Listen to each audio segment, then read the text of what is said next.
Hi, I'm Alex from Boldr. I see we have a lot of participants already coming in, so now would be a good time to start. Welcome. Thank you everyone for taking the time to join us today to talk about such an important topic. Before we actually begin the webinar, we do want to get a pulse check on the audience and engage with the audience to learn more and see where you are in this space. So I'm sure everyone can see my screen. I'm going to move over to ask our audience some questions. So this is the first question. It's very basic. It's a yes or no question. Do you believe that CX is a field that everyone and anyone can enter into? So in order to vote, please go to slide.o on a web page and then enter this number code there. So I'm going to continue the music and give everyone a minute to vote.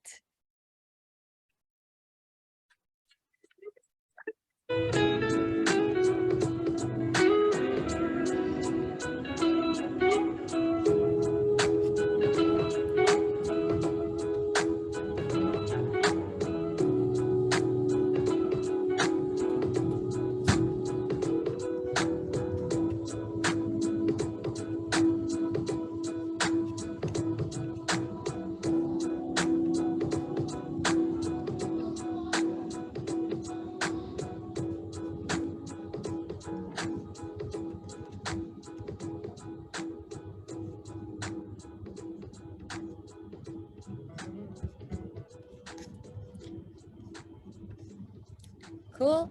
So we have a few votes in now. So from here, we can see it's about 80-20. Oh, the vote is shifting. So majority of the folks that we have on here believe that CX is a field that everyone and anyone can enter into. The second question we have for our panel is, does your company have an explicit non-discriminatory hiring policy and or a D&I department policy or program? D&I, which means diversity and inclusion. So yes, no, you don't know, because it's possible that you don't know or not applicable. Maybe you're not employed at the moment. Yeah, please do cast your votes.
All right, we're about a minute into the song, so I'm gonna pause and check out the results.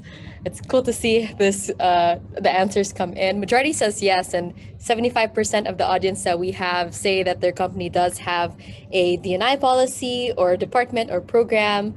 So that's pretty awesome to know, but there's still a portion that say no, or maybe that you don't know. So it'd be cool to see how we can be more aware of these type of policies as we go through the webinar. Okay, last and final question. How do you define inclusion and what words do you associate with inclusion? And you can just keep typing here. So I'll leave a little bit more time for this so we can really see what words come up. So you can type as many words as you like that come to mind to you about inclusion.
All right. So thanks everyone for participating. There's a lot of entries in.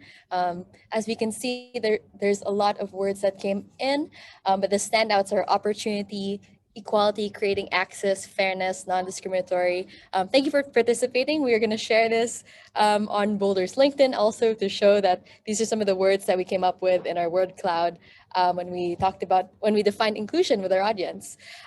So great. Thank you all for participating in with the polls. It's nice to know where our audience is at. Again, we learned that about 80% of everyone here says that CX has low barriers for entry. We also learned that about 75% do have an inclusion program in their current companies, and we learned some of the words that our audience associates inclusion with. Now, without further ado, I'm going to hand over the virtual mic, to David Sudolsky, our CEO and founder, to start the webinar officially. Thanks, folks. Amazing. Thank you, Alex. I really appreciate it. Welcome, everybody. This has been something that we've been dreaming about doing for quite some time. So really excited to be here with you all and share. We have a great list of panelists who are going to be introducing themselves shortly. But what we really wanted to do today is just frame why are we having this conversation. And for those who don't know, by the way, I should have mentioned this earlier. I'm the founder and CEO of Boldr. We're proudly the world's largest B Corp certified outsourcing company in the world. We're a public benefit corporation based out of Delaware. We have offices in the Philippines, Mexico, South Africa, and Canada. And we're really excited about creating access for employment in all of these markets. And we have a really unique theory of change that hopefully we can get into at a later date or at another time. But for us, this has been something that we talk about all the time with our clients. Most of our clients are technology startups in the US. And there seems to be a really interesting dialogue that we can enter into when it comes to engaging with clients around diversity and inclusion. I think there's a lot of, we learned today that 75% of the people in the panel or in the participants of this webinar already have diversity and inclusion programs. However, one of the things that we've realized is that it's only one thing to have a program. There's so much more that we can be doing to create access and also to facilitate the removal of barriers to making those programs more successful. And so we have a really great list of panelists who I'd love to get into sharing, not only who they are, but more importantly, why are they here and why are they passionate about this? And Stefan, we'll start with you to introduce yourself. And if you'd like to just pass it off to the next panelist, that'd be great. Awesome. Thanks so much, David. Really just also want to say thank you so much, to both you and the Boldr crew for putting this whole thing together. So I'm Stefan. I'm currently the CX manager of a company called BioRender. We're a software as a service product catering to scientists and researchers. Our aim is to save scientists millions of hours a year by helping to communicate their science through visuals. I've been in the CX space for about over a decade, and inclusivity and diversity is incredibly important to me. I've seen meaningful outcomes as a result of inclusive and diverse hiring practices, both on my part and the part of the companies I've been a part of. So just really happy to be here today and wanted to hand off to the next person to introduce. Hey everyone, my name is Shani Watler. I am a program director at KindWork, and KindWork is a workforce development organization that's based in New York City that helps talented young adults from overlooked communities connect with opportunities in the CX space and the tech sector. So we provide free in-depth career skills training, so covering topics like ZenDesk, Intercom, Google Suite, and much more, opening a path to otherwise inaccessible opportunities at tech-enabled companies, primarily for low-income, unemployed, and underemployed young adults. And just a little bit more about my background. I've built my career working for mission-driven organizations in New York City, and I've always been super passionate about supporting others to realize their full potential. Just realizing that my own privilege has allowed me to access, mentorship opportunities and other resources in life that people who look like me might not typically get access to. So just really feeling like championing for folks who might not have networks or families to support or be direct examples for them who have broken into certain industries or existed in certain spaces, tech being one of them, professional work, higher education, and all that stuff. I believe our work is richer and more dynamic because of needing to interact with, staffers, fellows, and students from a wide variety of different backgrounds. And I think this is true for nonprofit work, and I believe firmly that it's true for all areas of work and in life. So that's sort of why I think inclusivity is important. So I'm super excited to be here today and to participate in this dialogue. And I wanted to thank everyone for, putting this together. And who am I passing it on to? Let's see. I will pass it on to Sam. Yes. So hi, you guys. My name is Sam. I'm currently a technical support specialist at Smartsheet, which is a SaaS company whose product is a modern work management platform. I'm also a graduate of the Kind Work program where Shani works. I'm a graduate of one of their first cycles about 3 years ago, and that helped me break into tech and get a customer experience role. Inclusivity is very important to me as a Black queer woman because unfortunately it is too common to enter a space that is dominated by a straight white male presence and instantly feel, uncomfortable and unwelcome. And I would just love for us all to be a part of inclusive hiring practices because people of all backgrounds and identities deserve an opportunity. There's just so much talent in communities that aren't often thought about, and it would be great for us all to be a part of that change. And I'll pass it over to Mandy. Hello, thank you, Sam. My name is Mandy Kutschied. I'm the VP of Talent and Culture at Exponent Partners. And Exponent Partners is another B Corp. So David mentioned he's part of the B Corp Hub, which is how I was connected to Boldr. I want to echo Stefan's gratitude to Boldr and the panel. I think this is such an important conversation. A little bit about Exponent Partners. We are a Salesforce implementation and case management solution for nonprofits. So we really try to help unlock the value of information systems so nonprofits can drive greater social impact. And I think the why for me, in terms of why I'm here, Shani said privilege, which is such, I think, an important word for me for the day. When I fell into HR, which I think many of us do, I've been in the sort of people operations, talent and culture, HR space for 13 plus years. I didn't realize the magnitude of the power and the privilege and the responsibility that comes with being able to impact, influence, and make hiring decisions. And I love that hiring provides so many opportunities for folks, opening doors where maybe there weren't open doors before, building wealth and economic advancement opportunities. And I think with that power and privilege that all of us who have, if we touch the hiring process, there comes great responsibility. Yes, I know that's a Spider-Man comment, but there comes great responsibility to understand the weight of that responsibility and be really inclusive with how we approach our recruiting, our hiring, and the whole employee journey. So I'm really excited to be here. I think it's incredibly important. Awesome. Thank you, Mandy, and the rest of the panelists. This is super exciting, and I'm stoked to be getting in here. So we did a quick poll to understand how the participants of this are really defining inclusion, words like opportunity, equality, non-discriminatory, creating access, taking up space. I love that one, as well as reducing barriers. And my first question is really around defining inclusivity amongst us as panelists. And I really wanted to start off with you, Mandy, just given your background and your experience here. I'd love to hear how do you define inclusivity for yourself, and then also maybe for more broadly. Yeah, absolutely. So I think I would define inclusivity as providing equitable access to opportunities and resources, especially to those who are at risk of being marginalized by inequitable or discriminatory practices and systems. I know a lot of those words that came up in the word cloud I loved and I took down, right? So it's deconstructing inequitable systems, it's increasing access, reducing barriers.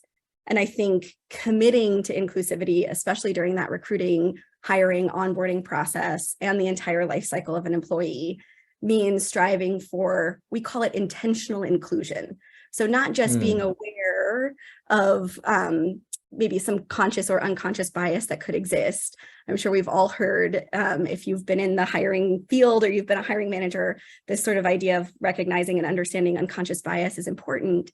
But we want to take it one step further by intentionally being inclusive throughout that process. And for us, I think that means, striving to accurately reflect the world around us and the clients we serve, and especially in the customer space where we're supporting and serving clients and customers, we want to reflect the world we're serving.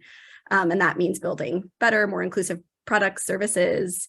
It means, I think, also understanding what diversity looks like or what it means for your organization, and then knowing and understanding and tracking your data to better understand where there's opportunity for improvement or growth.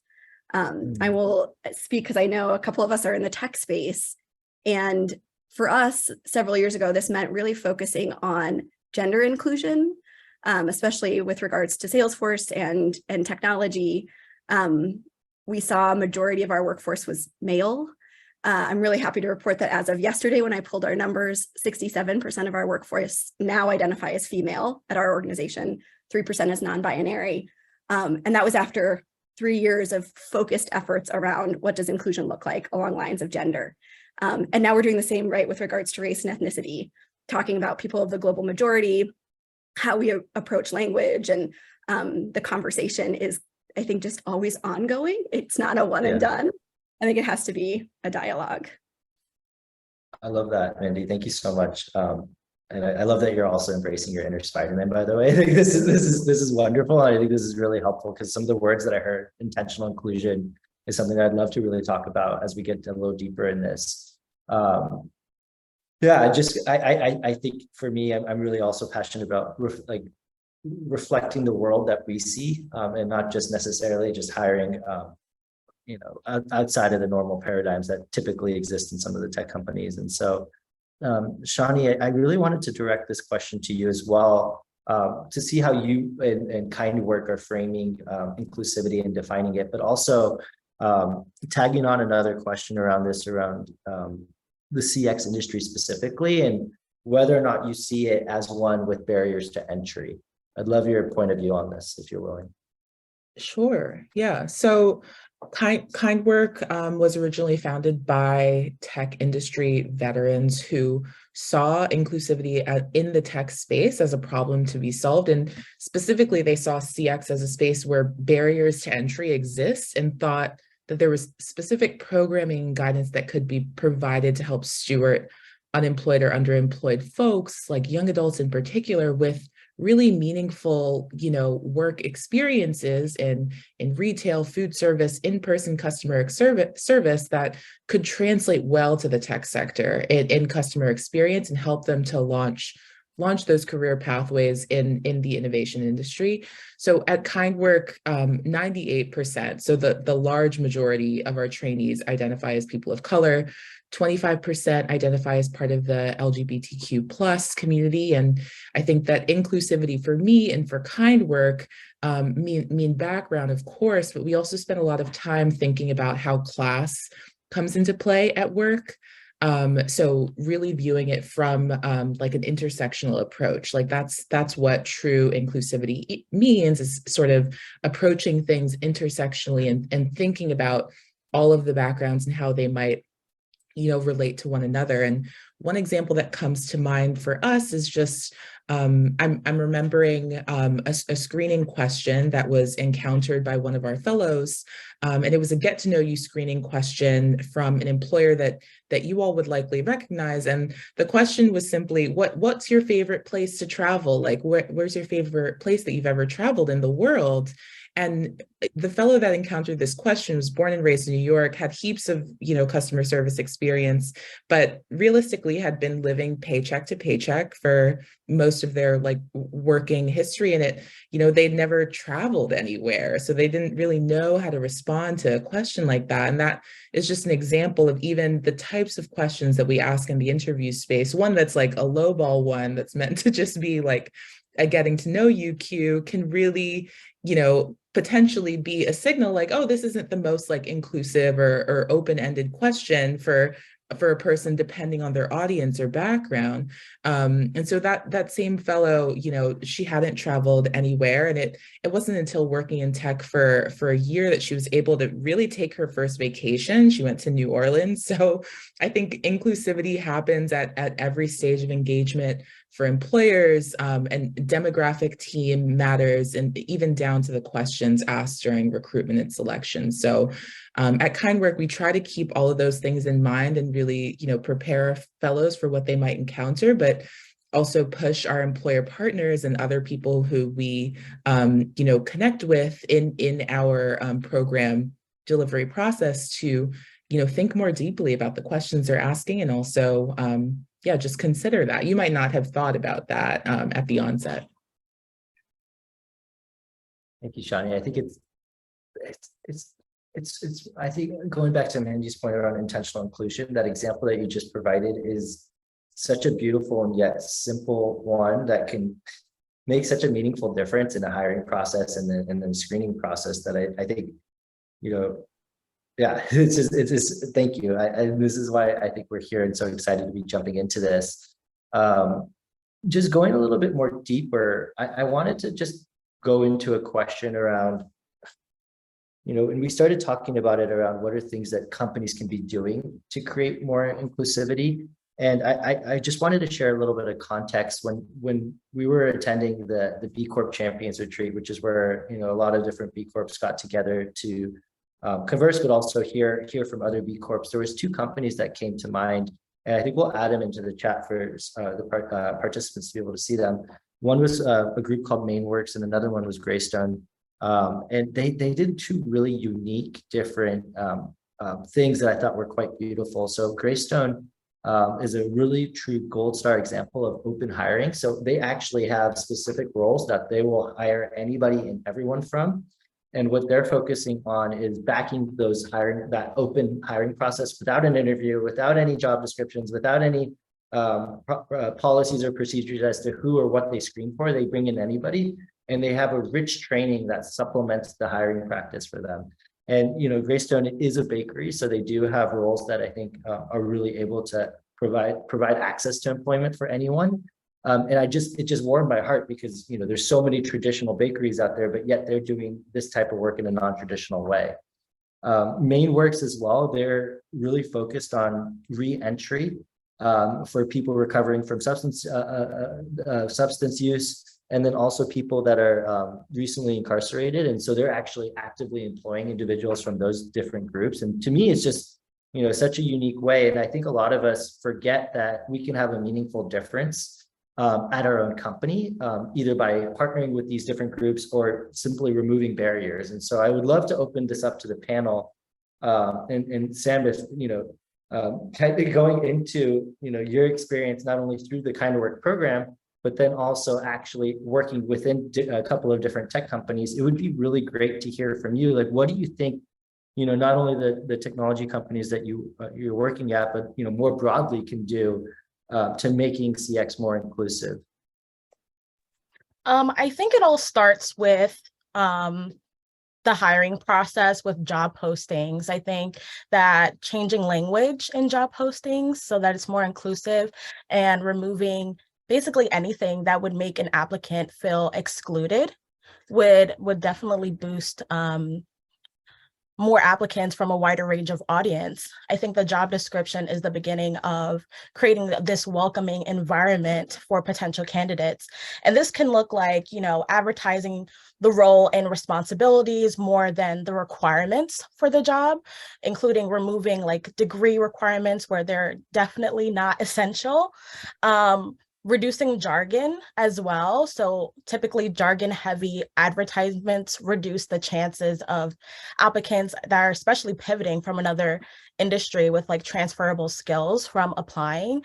And especially it can be discouraging for those that are in entry-level roles that don't even, you know, understand a lot of the words that may be in that job description, but also just in general, just not including any gendered language, just making everything very neutral, and even posting in different languages, especially if you are looking for someone that is bilingual as well. These are all things that can, when someone is reading it, make them feel like, oh, this is something that is for me, you know?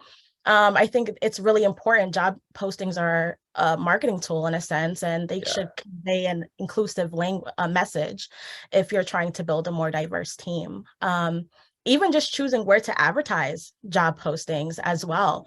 Mostly companies advertise on their websites or on sites like LinkedIn. But even if you can post things in community organizations and local career centers like Kindwork that are dedicated to boosting employment for overlooked communities, things like radio stations, newspapers, they'll attract a wider range of audience as well. And then getting back to what Shani was saying, inclusive job interviews that are standardized for each applicant, that'll reduce bias as well. Just a simple question of asking where you travel to, I think that was an excellent example of just showing that it may be seemingly something that you may not think would it may seemingly not be anything that you think would affect someone, but you know, for someone that obviously has never traveled, that can be something that makes them feel excluded as well. So there's so many things that companies can do, and sometimes these are very small changes as well. I love that, Sam. I think yeah, there's so many examples that you touched on, and I'd love to go a little deeper here. Yeah, I wanted to pass it over to Mandy just to kind of have you weigh in on this. I'm just so curious to hear your takeaways from some of the points of stuff from Sam. Sam mentioned so many amazing things. I love everything she said around, it starts with that posting, the language you're using, how to be more inclusive, reducing the bias in there, whether it's gendered terms or jargon. Thinking about where you're posting, the net you're casting, right? We've said this a couple of times, you want to cast a wide net and get it in front of a large audience.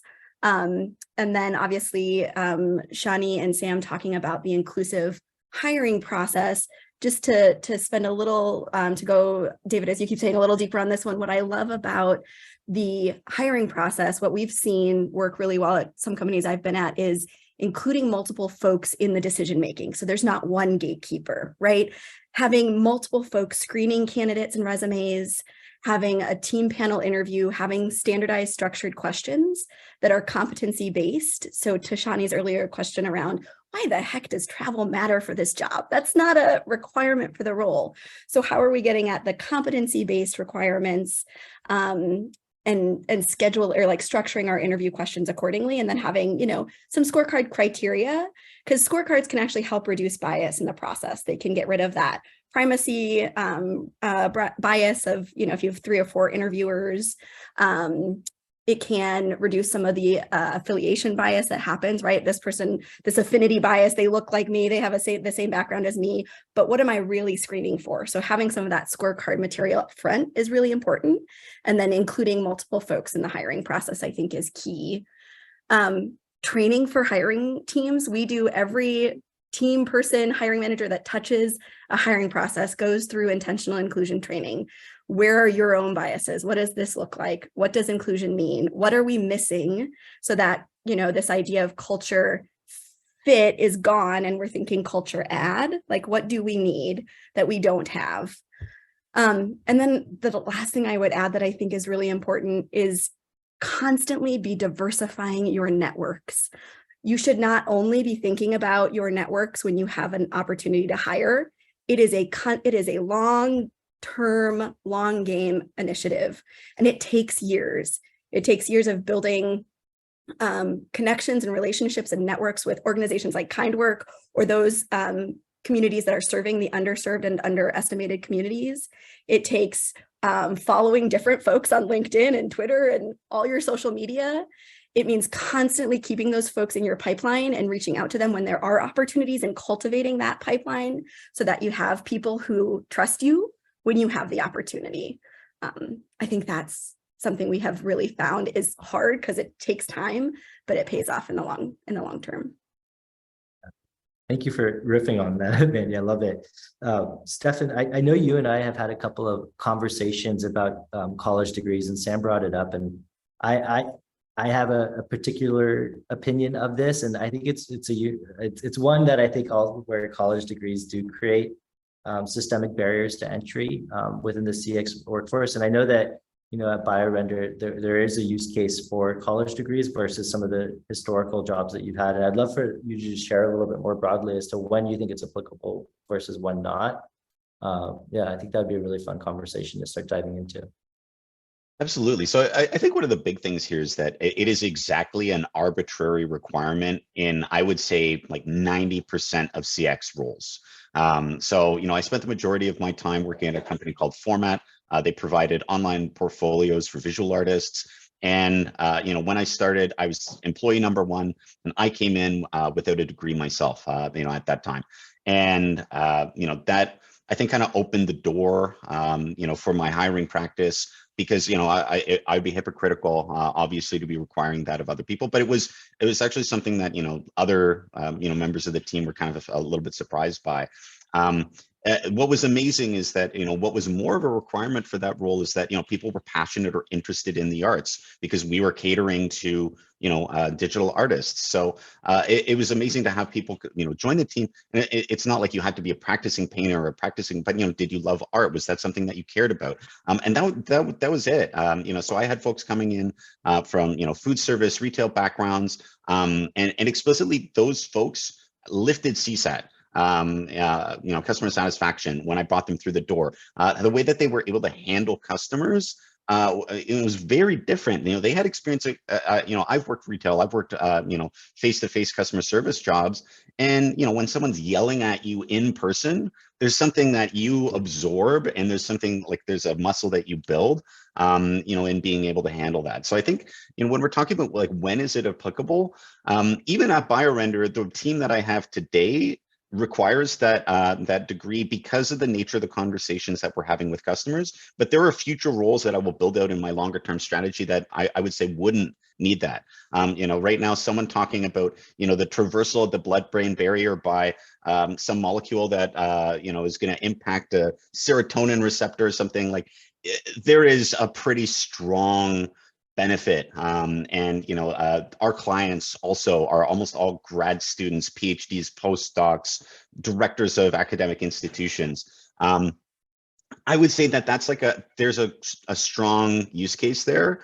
But even in that, as I say, like as I build out my team, as I change, focus, I build out content creation teams, as I create, operations teams, those roles would not necessarily have that requirement. So I think it's just, right now it's a default, right? It's a way for us to say, well, we don't know anything about CX. I think a lot of leaders and hiring managers are unfamiliar with the space. So, through the people or HR teams, they say, okay, well, what would make sense as, like a litmus test for someone's capability? Oh, okay, well, yeah. Any college degree. Yeah, and I think that's a fabulous, thank you, first of all, and just diving on this, I'd love to hear anyone who's willing to share, like if you are partnering with your HR business partner, or if you're working with somebody and they're like, let's use a college degree as a prerequisite because it can help us identify who we should be working with. How would you how do you suggest that audience members or others would potentially challenge that statement or see whether or not it is actually a requirement? I'm curious to see if anyone here would love to share on that, or just. I can sort of share a quick response. I think similar to what Mandy was getting at earlier, really focusing on like the core competencies for the role and how that applicant has demonstrated, those competencies in the past. And I think, one example I'm just thinking of, like in KindWorks engagement, is a student who had some college but didn't have access to their degree. They couldn't afford to continue on with college, but had over 8 years of experience in food service and food service management. The student was wicked smart, had like a tremendous customer service orientation, and actually had a lot of foundational digital skills that allowed them to pick up things quickly after having gone through the KindWork training program, but simply, wasn't getting a look from employers on her own because of not having that degree. So working with KindWork really allowed her to like access access more of those opportunities. And now she's moved on to working at a financial technology company and is totally crushing it. And like, though I think even working in fintech, like oftentimes those roles are like a little bit more complex, but you know, due to her like years of experience in the food service space as a professional, as a manager, she actually has a lot of really key transferable skills. So I do think it depends, of course, but it really behooves us all to, you know, just cast a wider net and give people a shot who might not meet those levels of educational attainment, like those requirements, like look deeper for the competencies instead where we can. But I do think it's, you know, it's a process, and I think you're absolutely right. Like, you know, that's just how things have been done for so long. So it's really kind of at this stage, now that we know differently, sort of like trying to challenge the norm and push our hiring teams to, you know, look for more than just levels of educational attainment. Love that. I love what you just said, Shani, too, around like challenge the norm, because that's something when I have one HR business partner right now. And so when we're working with hiring teams and hiring managers, we always go through the job posting and just ask why, right? We're like the toddler in the room. So tell me why, but why? Why is that important? And I think getting to that level of what are you really looking for and what do you need? And how do we get rid of, there's actually a great book out there called The Better Allies Approach to Hiring. And there's a free newsletter that this woman has, 5 ally actions that's sent weekly that give great tactical things you can implement immediately. But one of the things she writes about is get rid of the nice to haves on your job posting. Like, why are they even there? We know the stats in HR around women are less likely to apply if they don't meet all of the requirements, right? Where men might apply if they only meet 50%. So we've gotten rid of all the nice to haves. Like, what are the actual requirements you need? And do you need a degree? Or are you trying to get at, you know, does this person think critically? Are they able to think critically? You can get that through experience or through other, you know, opportunities, not necessarily higher education, which, as we know, has all these barriers to access innately baked into it, right? So what are we really trying to look for? So we just try to be that toddler in the room, like, tell me why. Why do you need this? Can we also put experience? Can we put maybe education or experience? And then the higher is finally like, okay, yeah. I guess. Absolutely. I love that, Mandy. Yeah, and I think, you know, you spoke about some of the positive outcomes that came from, you know, doing this within your own organization. And I'd love to hear from Shani or Sam as well around either a story or instances where you found that removing barriers really led to positive outcomes for either, you know, the team, the organization, or a partner of KindWorks. I'd love to kind of get into that if you're willing to share. I'm happy to share an impact story here. And I think just really quickly, like on the team front, this work is so enriching, so fulfilling. It's amazing to see people move on and be successful. So I think the whole KindWork team, I can speak on behalf of all of us, we get so much out of this. So I just think it's an amazing position to be in, that we can support people in launching their careers. But one success story from a recent KindWork graduate, she is a young adult New Yorker who happens to be a new mom. And she was able to launch her tech career at Lovevery this fall. And this student actually had like fantastic customer service orientation, but was previously stuck working in fast food and other retail roles that really didn't provide access to family supporting wages or benefits that she really needed to care for her little. So she was kind of stuck and needing to work, not being able to step away to do anything different. And what she really needed was just a little bit of extra support, you know, some enhancement of her digital skills and development to help her get access to better opportunities. And, you know, her KindWork experience and this new role is really life-changing for her and her little. So super proud of the student, Shirlene, and she is super inspiring to me. She just graduated a few months ago and is doing really well in her new role. And like Sam also has an inspirational story here and is an incredibly inspiring KindWorker. So Sam, I can kick it over to you to share more about your story. Please. Yes, thank you. So, just a little background. So prior to breaking into the tech sector, I worked many service jobs, from being a busser at a restaurant during college to working a minimum wage desk job that didn't include any benefits at all. And then at the beginning of 2020, so right before the COVID pandemic kind of hit its height, that's when I was unemployed and I saw a KindWork ad, and it just encouraged me to enroll and just start working progressively towards trying to acquire a job in tech. It wasn't something I really thought about before. I didn't really know how, I wouldn't say easy, but how inclusive a lot of tech companies were. And so after graduating, I was hired by an inclusive KindWork employer partner, and it completely changed my views on what I thought I would be able to achieve without finishing college. It offered, free life insurance, medical, dental. I mean, it just things that I literally never had offered by an employer without a premium before. And, it's just sad to say that, many people from my background without like advanced formal education, like a degree, they don't think that they're qualified or are able to pursue even an entry-level customer experience role, because they don't usually see themselves or others that are like them represented in these spaces.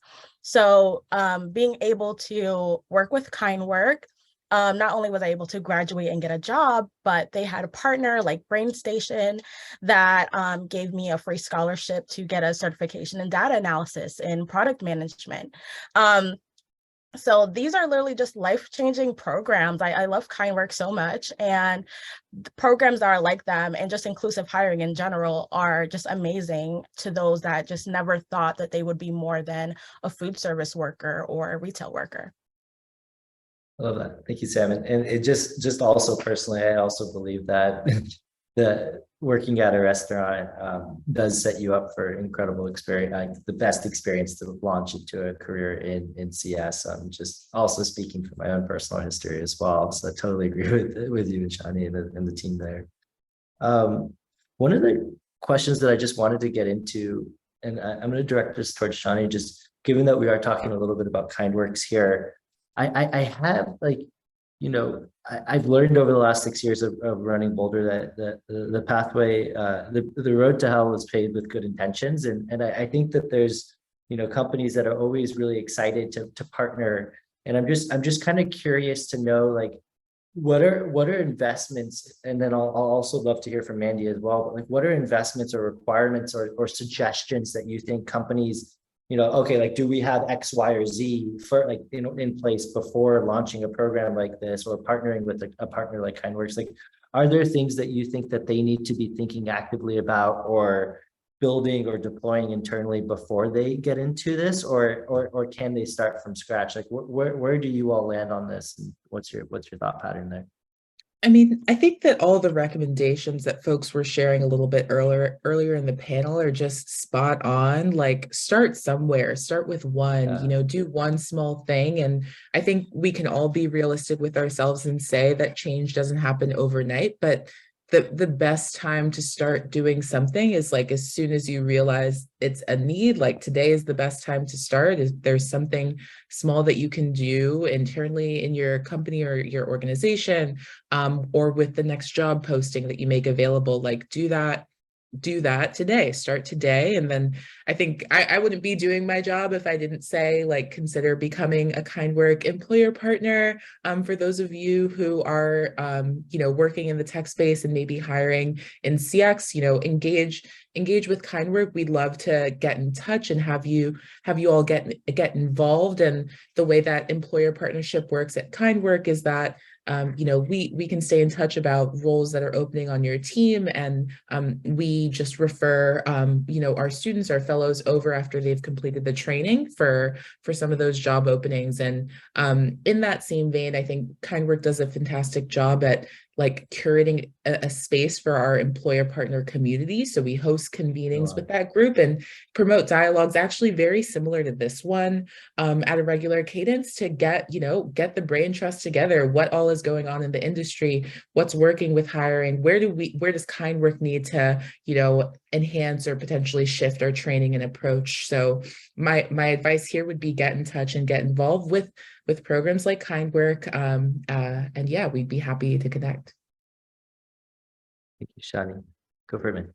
Yeah, and I remember when I joined in 2019, the tech space, there were similar partners. Now I'm going to reach out to KindWork, but there are similar partners that we worked with that were, serving underserved and underestimated communities. And I remember reaching out right away and being like, I want to work with y'all. We want to hire all your graduates. And what I learned quickly was, to your point, David, I think we also, we want to make progress and do something. And we want to be realistic with our partners to make sure that we are, that we're doing the internal work too, right? It's kind of like cleaning. It always gets a little bit messier before it gets cleaner. And you have to be okay with that. Because I think we also want to make sure that internally we have the capacity, the peer resources, the support, the right management in place, so that when we bring folks in who might have non-traditional backgrounds, we're providing them the support to be successful and setting them up for success. Because what I'd also hate to do is bring folks in that have a bad experience or aren't feeling that sense of belonging that we promised during the recruiting phase. So I think we have to understand that there's a little bit of work as an employer you have to be doing alongside this constantly. But we still work with some of these partners that are similar to KindWork in that they're working with folks to get them Salesforce certifications, right? And we might not have opportunities for them today, but we're volunteering with them. We're getting our employees involved so that when we do have those opportunities, their graduates, their folks think of us, and we think of them. I love that. Thank you. Thank you both, Shani and Mandy. We are getting close. So I do have one last question that I wanted to jump into, just given that we are getting close to time. The audience also has grown since we started the webinar, which I'm quite excited about. But we would love to get into resources for the community and also links that we can share and some programs, tools, or any resources or even just like one quick major takeaway that you'd like to share in order to create a more inclusive culture. I'd kind of love to hear like what is a final takeaway that each of you would have. I think it would be really rich to get into that, and I'm gonna start with actually I don't know. Does anyone want to go first? Yeah, Stefan, maybe.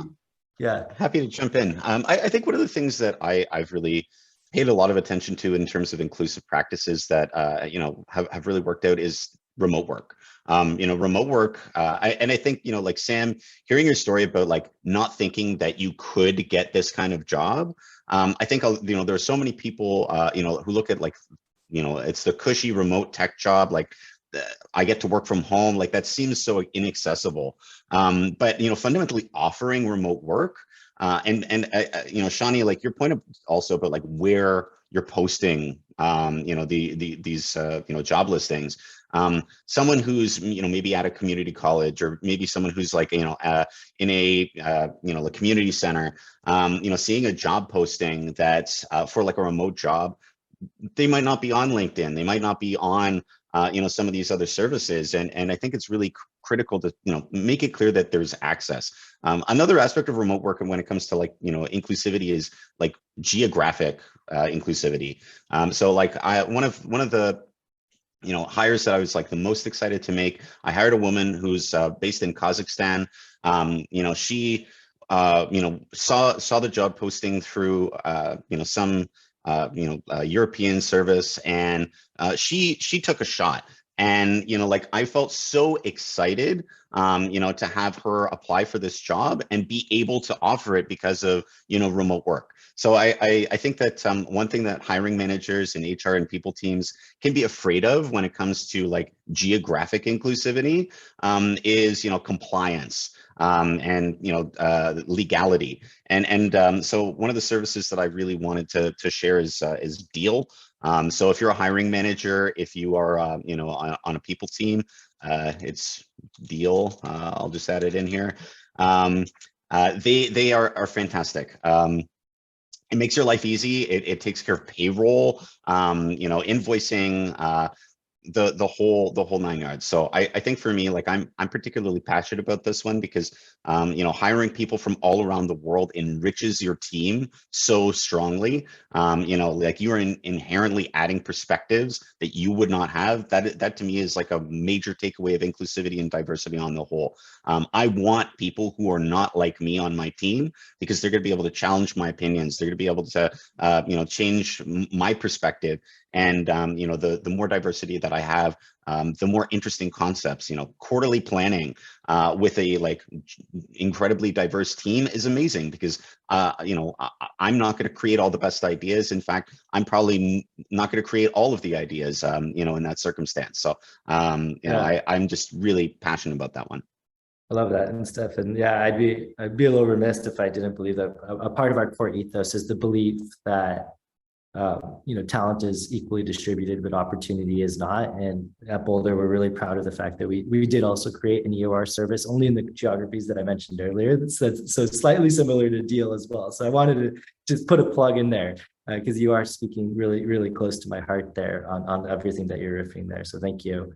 Who else? I'd love to kind of hear any other program tools or resources that you think could be helpful for the audience. I can go. There's so many I want to say. And Stefan, I think if you could be the hiring manager on everything, I loved everything you said. We need, you know, more hiring managers like that, because I cannot stress enough how being more inclusive and striving to have this intentional inclusivity throughout your process is not easy. It is hard. If it was easy, we'd all be so much better at it. But that doesn't mean you should stop. Like, it is so important. So I think more divergent perspectives, lived experiences, there's going to be more opportunity for miscommunication and conflict. And recruiting and hiring is not the end, right? So there's the full life cycle of the employee. So a couple of things. We love Matheson. I can drop the link in for Alex to share. They are they're sort of like a DEI tool online. They do both a bias scanner for your job postings, but they also plug your jobs out to a plethora of job boards. They have training accessible to their folks. They also do a LinkedIn sidekick where you can get rid of photos and names because that can create bias in the process. So when you're looking at LinkedIn, it just shows you know, the experiences and blurs out names and photos. Any online scanner that will, you know, be helpful in the recruiting process to kind of address language, I think is really important. I would say post your salaries. That's my one takeaway. Post your salaries, reduce that barrier to access, and then continue to look at your employee data throughout the life cycle and disaggregate that by demographics, because once you get folks in the door, you got to keep them there. So look at your employee net promoter score, look at your engagement stuff, look at your all of that by race, ethnicity, gender, age, because you want to keep folks feeling like they belong once they're there. Amazing. One other thing that I can just add in terms of like getting involved or like resources specifically with KindWork. So we have our employer partners, but there's also like plenty of opportunities to, you know, volunteer your own time and, you know, your own knowledge to KindWork fellows who are coming up. So we host volunteer engagements with folks in our employer partner network and others, and they support with just sharing perspective about what it's like to really work in the tech sector, or even offering support with like mock interviewing and coaching our fellows through that process. So there really are like multiple ways that you could get engaged if you're interested in sort of supporting this cause for improving inclusivity in the CX space in tech.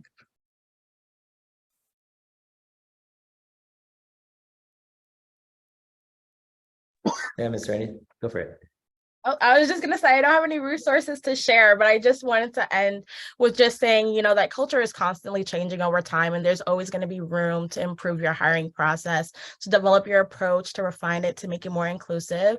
And I'm really glad that we're having this discussion today, because inclusivity is so important, and we should learn to do our part to help others break barriers, whether that is yourself referring other people to inclusive organizations, or volunteering like Shani mentioned, or if you're a leader consider just adding inclusive hiring practices to your organization. It goes a long way. It doesn't just stop at hiring.